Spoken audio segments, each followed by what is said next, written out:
Pregnancy skincare. What can you use and what must you avoid?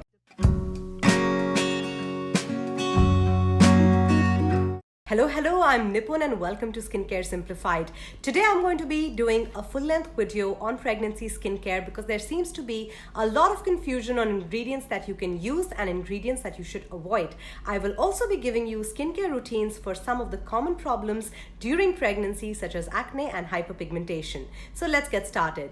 First, let's start with the do not use list. So in the do not use list would come the most expected is retinol. Retinol, retinoids, retinol-based serums, any product that has any form of retinol should be completely avoided. The second would be salicylic acid and all ingredients that belong to the family of beta hydroxy acids, because again, these are not recommended while you're pregnant or while you're nursing. The next ingredient, which is something I absolutely love when it comes to acne, but is not permitted while you're pregnant or nursing, is benzoyl peroxide. So benzoyl peroxide in the form of face wash or in the form of creams or serums should be avoided.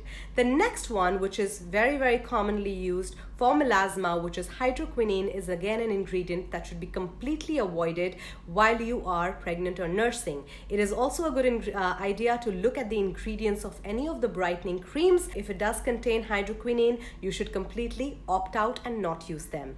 The next ingredient is a bit of a gray area because there is a science, there is a stream of science that says it's safe. Some people say it's unsafe. I would say if it's a gray area, avoid it completely, and that would be alpha arbutin. The next ingredient, which is not very popular but again is used for lightening and brightening, is Tazorac, and it should be completely avoided. In addition to this, any of the peels such as the ordinary AHA, BHA peeling solution, which has 20% AHA and I believe to 5% BHA, I'm not quite sure. Whatever has high concentrations of AHAs, BHAs, like peeling solutions, any brand should be completely avoided. In addition to that, a lot of doctors do recommend to avoid getting hair treatments that involve chemicals, such as chemical-based hair coloring, bleaching, any of the other hair treatments like protein treatments, which will involve use of high amount of chemicals. Now, you have to understand when it comes to pregnancy skincare, these are broad guidelines. These are ingredients that everyone says that should be avoided, primarily because by law, there is no research that is done on pregnant and nursing women because that's something that we cannot do.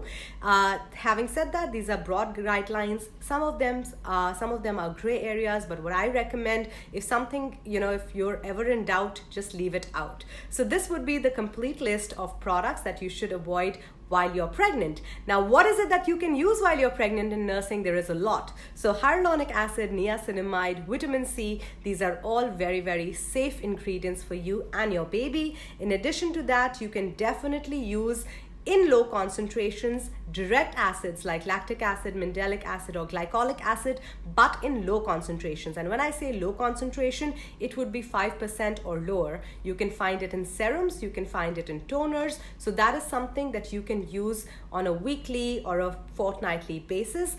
But whatever it is that you're using at the time you're pregnant, I recommend that you take it to your OBGYN or your general medical practitioner and have them review the list for you.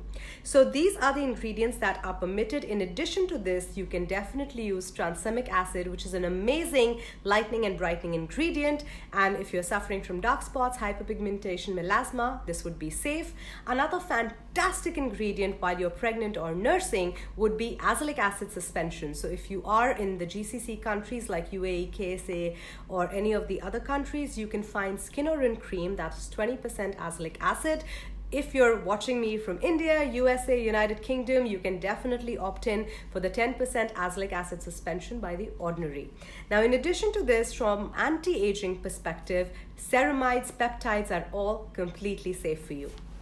Now that you know what is safe, what is not safe, let's look at a few common issues that come up during pregnancy. One of them is acne. So I have heard of women who've never had acne their entire life, and during pregnancy, due to hormonal changes, they see a lot of acne happening. Or if you're already suffering from acne, acne could flare up.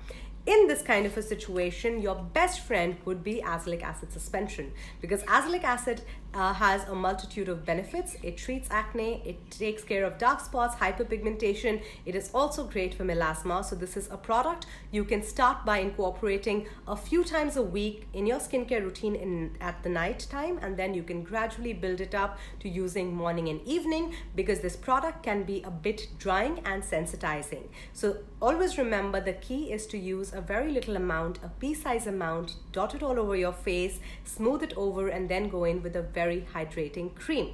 From a face wash or a cleanser perspective, because benzoyl peroxide and salicylic acid are out, you can just use a simple foaming cleanser. The CeraVe foaming cleanser is a great option.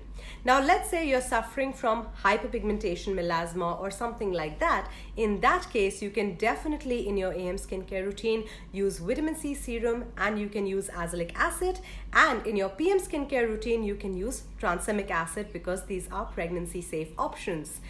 At a later stage of your pregnancy, or depending on how your skin is reacting, once a week, twice a week, you can definitely start using any of the actives like your direct acids, which is AHA, lactic, mandelic, glycolic, whatever works for your skin type. I have a full-length video on how do you choose the right chemical exfoliant for your skin type, so that is something that you should definitely use.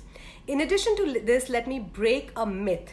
There is a myth that sunscreens are unsafe for pregnancy. Sunscreens are absolutely safe. They will cause no harm to you or your baby. The only ingredient that you need to be wary of is oxybenzone. But in 2021, due to an FDA statement, a lot of sunscreens, popular sunscreens on the market, were actually removed because they had oxybenzone. Today, the options that we have are absolutely safe. I love the Cosrx Allure Soothing Moisturizer. The UV Defender by L'Oreal is also fantastic. It is a great habit to apply your sunscreen, and when your baby actually comes into this world, we'll see you applying sunscreen and will build the habit automatically. Now, from an anti-aging perspective, since you're not using retinol, peptides are a fantastic option. They are building blocks for your skin. I have three recommendations. One is the Buffet Peptide Serum by The Ordinary. The second is the Copper Peptide Serum by The Ordinary. And the third is the Matrixyl 3000 with HA. Now, the Matrixyl 3000 with HA is also gentle, and it's great for tightening and plumping your skin. The copper peptide is for a little more mature skin. So if you are, say, under 30, you can just about use the Buffet Serum. Now, this is my quick roundup on pregnancy skincare. If I missed anything, or if you have a question, leave it for me in the comments below. I really look forward to receiving your comments. Hit the like button. If you like this video, do consider subscribing. I make new videos every Tuesday and Friday, so I look forward to seeing you in my comment section. Have a great one, and I wish that you have a safe pregnancy, and I cannot wait to see feedback from you on any of the routines that you have been following from my recommendations. So you can hit me up on TikTok or on Instagram. The fastest response that you will get from me is on TikTok though. So have a great one, and thank you for watching me. Bye.